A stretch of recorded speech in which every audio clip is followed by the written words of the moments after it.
46 vjeçari iniciale në Xh nga fshati Debreshi i Gostivarit.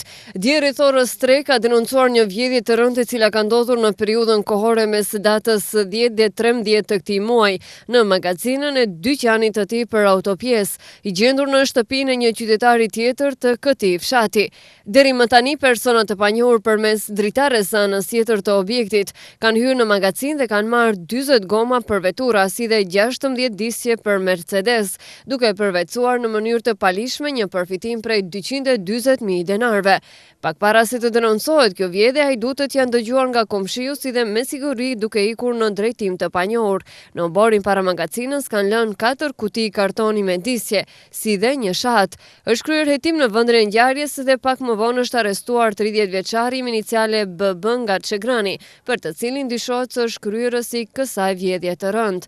I dyshuari është mbajtur në stacionin policor të Gostivarit dhe po punohet në zbardhjen e plotë të kësaj vjedhje.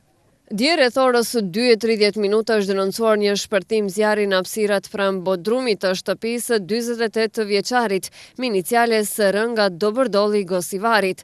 Si pasojë është djegur një multikultivator me rimorkjo, 2 dritare, një makinë e vjetër për larje, një frigorifer i vjetër si dhe 400 kg qymyr karboni.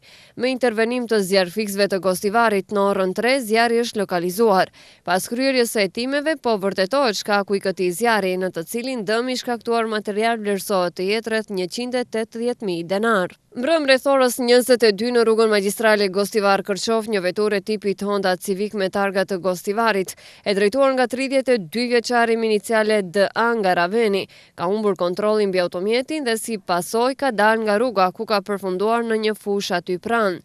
Nga dalja prej rrugës, lëndime trupore ka marrë bashkëlltari me iniciale QH gjithashtu nga Raveni. Pas marrjes së ndihmës në spitalin e Gostivarit, i njëjti është lëshuar për mjekim shtëpiak.